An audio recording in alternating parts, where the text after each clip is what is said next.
मैं किरण आप सभी का अपने YouTube चैनल किरण's क्रिएशन पे स्वागत करती हूँ। हमारा आज का टॉपिक है सेल। सेल क्या होता है? बहुत सारे सब्जेक्ट्स में सेल के अलग अलग मतलब हैं। मैथ्स में हम प्रॉफिट एंड लॉस पढ़ते हैं, उसमें सेल का मतलब बिक्री होता है। फिजिक्स में प्राथमिक सेल द्वितीयक सेल पढ़ते हैं। जियोग्राफी में भी फेरल सेल होती है। लेकिन ये जो सेल है ये हमारा जीव विज्ञान का सेल है, जिसे कोशिका कहते हैं। कोशिका कोशिका जितने भी सजीव हैं सबका शरीर कोशिका से मिलकर बना हुआ है। जैसे हम केमिस्ट्री में एटम शब्द का इस्तेमाल करते हैं निर्जीव चीजों के लिए, ऐसे ही सजीवों का शरीर जिन छोटे छोटे पार्ट से मिलकर बना होता है इसको कोशिका कहते हैं। उदाहरण के लिए अगर हम घर की बात करें तो हमारा जो घर है वो ईंटों से बनता है। यहाँ तक कि वो ईंट भी मिट्टी के छोटे छोटे कणों से मिलकर बनती है। वो मिट्टी के छोटे छोटे कणों से मिलकर ईंट बनती है और उस ईंट से दीवार तैयार होती है, दीवार से रूम तैयार होता है, रूम से घर बनता है। ठीक वैसे ही हमारा शरीर कोशिकाओं से मिलकर बना हुआ है। मतलब ये कह सकते हैं कि हमारे शरीर की जो फंडामेंटल यूनिट है, सभी सजीवों के शरीर की जो इकाई है कोशिका है। लिख सकते हैं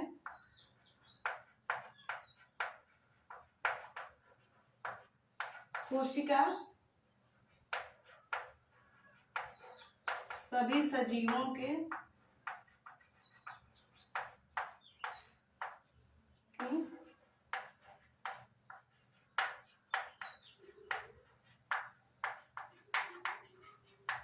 संरचनात्मक तथा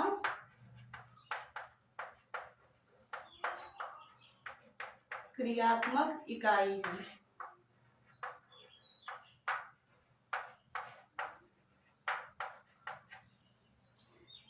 संरचनात्मक इकाई यानी कि संरचनात्मक इकाई अर्थात ये कि जितने भी सजीव हैं सभी सजीवों की जो शरीर की संरचना है वो कोशिकाओं से ही बनी हुई है। और जितने भी कार्य होते हैं, चाहे हम श्वसन करें, पाचन हो हमारे शरीर में, वो सभी क्रियाएं जो है कोशिका में ही संपन्न होती हैं। इस वजह से इसको क्रियात्मक इकाई कहते हैं। लेकिन इसकी खोज कैसे हुई? तो इसकी खोज की बात करें, कोशिका की खोज 1665 ईस्वी में एक वैज्ञानिक रॉबर्ट हुक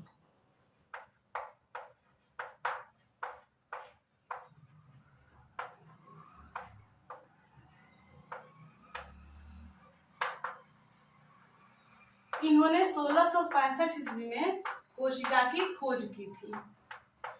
ये प्रयोग कर रहे थे तो इन्होंने देखा कि मधुमक्खी के छत्ते के समान कुछ संरचनाएं थी, इस तरह की कुछ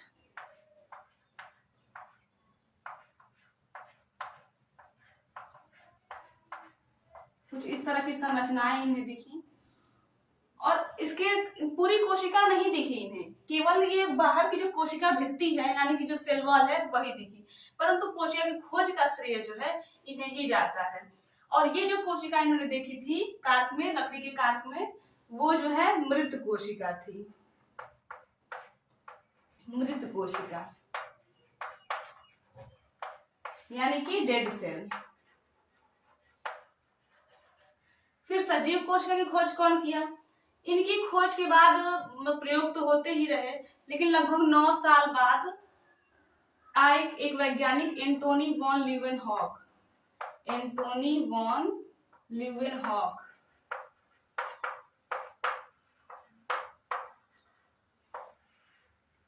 ये भी कुछ प्रयोग कर रहे थे तालाब के जल में। तो इन्होंने कोशिका देखी और ये जो कोशिका देखे वो जीवित कोशिका थी।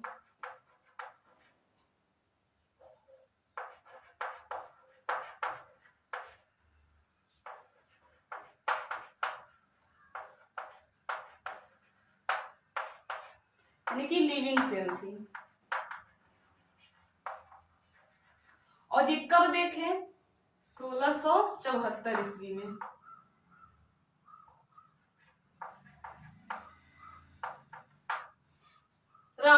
के खोजने के लगभग 9 साल बाद इन्होंने 1674 ईस्वी में प्रयोगों द्वारा पता किया कि ये जीवित कोशिका है।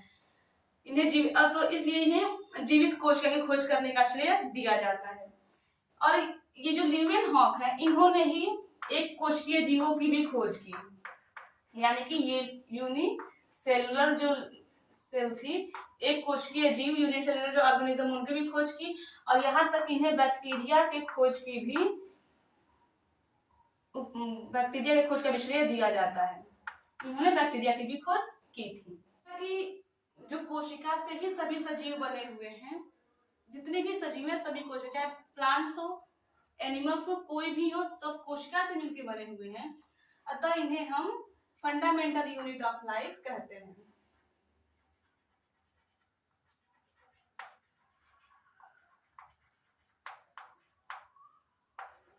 Of life. और जो कोशिका की जो स्टडी है, ये इसको कहते हैं साइटोलॉजी। जीव विज्ञान की एक शाखा में इसका अध्ययन किया जाता है कोशिका का, और उस शाखा को कहते हैं साइटोलॉजी। साइटोलॉजी भी कहते हैं, या फिर इसको सेल बायोलॉजी भी कह देते हैं। सेल बायोलॉजी भी कहते हैं इसको। ठीक है, अब कुछ कोशिकाएं हैं, जैसे स्मॉलेस्ट सेल कौन सी है, लार्जेस्ट सेल कौन सी है, लार्जेस्ट सेल ह्यूमन में कौन सी है, स्मॉलेस्ट सेल ह्यूमन में कौन सी है, और लॉन्गेस्ट सेल ह्यूमन में कौन सी है। जो स्मॉलेस्ट सेल है ह्यूमन में, उसको कहते हैं माइकोप्लाज्मा।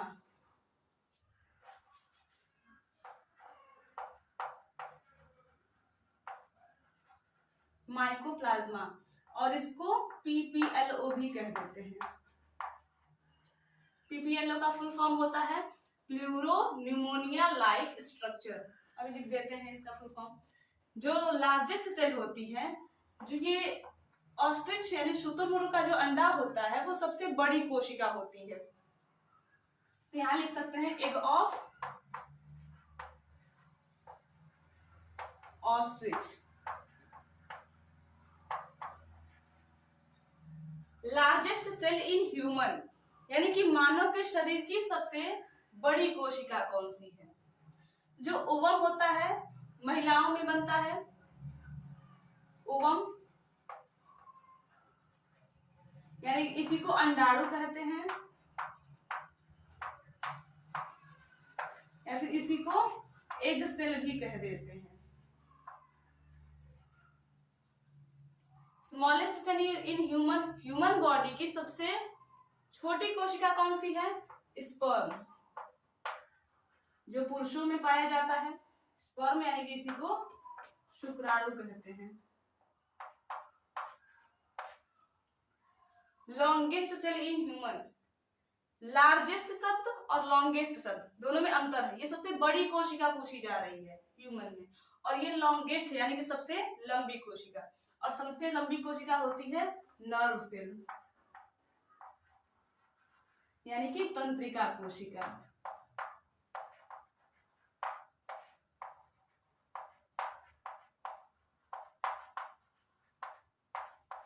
ये हमारी कुछ कोशिकाएं होंगी, देख लेते हैं।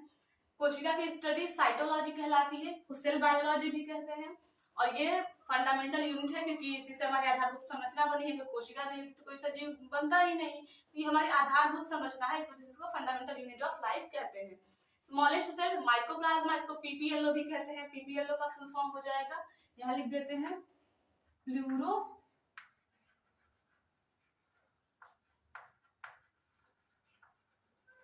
Pneumonia like organism.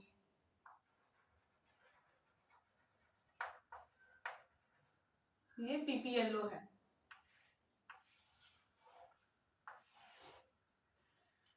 Smallest cell mycoplasma या पीपीएलओ हो गया। Largest cell egg of ostrich, यानी ऑस्ट्रिच का अंडा हो गया। Largest cell in human body की बात करते हैं अंडाणु, और स्मॉलेस्ट सेल ह्यूमन में शुक्राणु हो जाएगा। लॉन्गेस्ट सेल तंत्रिका कोशिका या नर्व सेल हो जाएगी। जितने भी जीव हैं उनको कोशिका के आधार पर दो भागों में बांटा गया है। तो सभी जीव दो प्रकार के होते हैं कोशिका के आधार पर। एक कोशिकीय जीव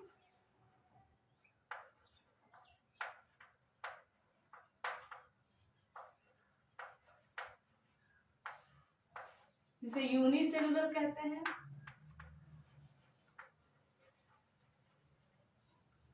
और बहुकोशिकीय जीव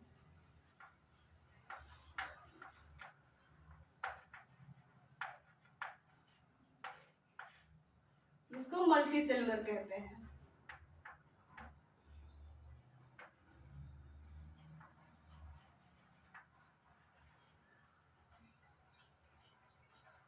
वे जीव जिनका शरीर एक कोशिका से बना होता है। एक कोशिका से बने जीव एक कोशिकीय जीव कहलाते हैं। ये एक कोशिका से बने होते हैं। और एक से अधिक कोशिकाओं से मिलकर बने जीवों को बहुकोशिकीय जीव कहते हैं। ये एक से अधिक कोशिकाओं से मिलकर बने होते हैं।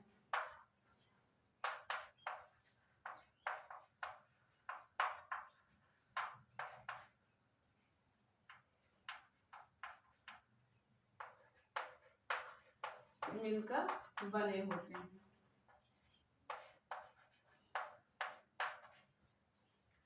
उदाहरण देखें तो जो एक कोश के जीव हैं उनमें आते हैं अमीबा है,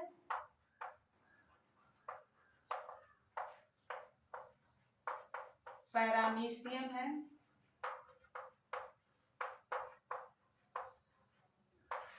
ये और भी जीव हैं इत्यादि लिख सकते हैं। ये ऐसे जीव हैं जो एक कोशिका से मिलकर बने होते हैं और एक कोशिका को हम अपनी नग्न आंखों से नहीं देख सकते हैं। इन्हें देखने के लिए हमें माइक्रोस्कोप यानी कि सूक्ष्मदर्शी की आवश्यकता होती है।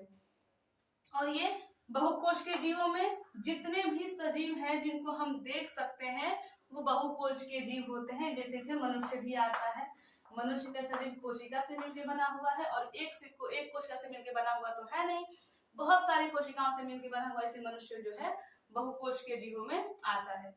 लेकिन कुछ जीव, एक जीव ऐसा भी है जिनमें कोशिका ही नहीं होती है, उसे अकोशिकीय कहते हैं, एसेलुलर।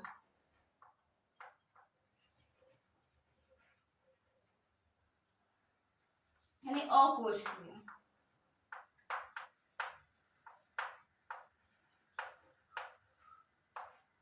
वो कहते हैं ना नो रूल विदाउट एक्सेप्शन, तो ये एक्सेप्शन में आता है, अपवाद में आता है। अकोशिकीय जीव का उदाहरण है वायरस। ये कभी कभी सजीव बन जाता है और कभी कभी निर्जीव बन जाता है।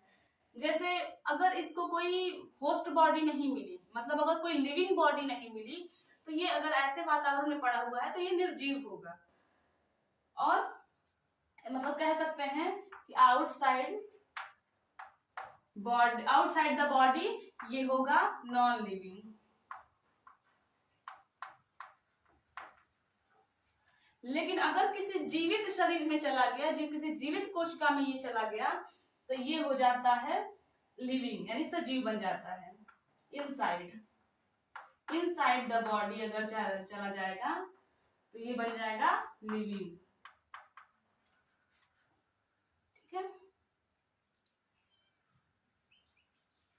कोशिका का अध्ययन और आगे बढ़ा तो कोशिका सिद्धांत दिया गया। कोशिका सिद्धांत देने वाले वैज्ञानिक का नाम है, कोशिका सिद्धांत आया।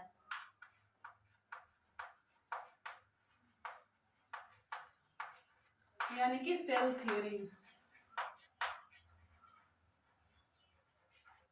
ये सेल थ्योरी देने वाले वैज्ञानिक का नाम है स्लाइडेन तथा स्वान।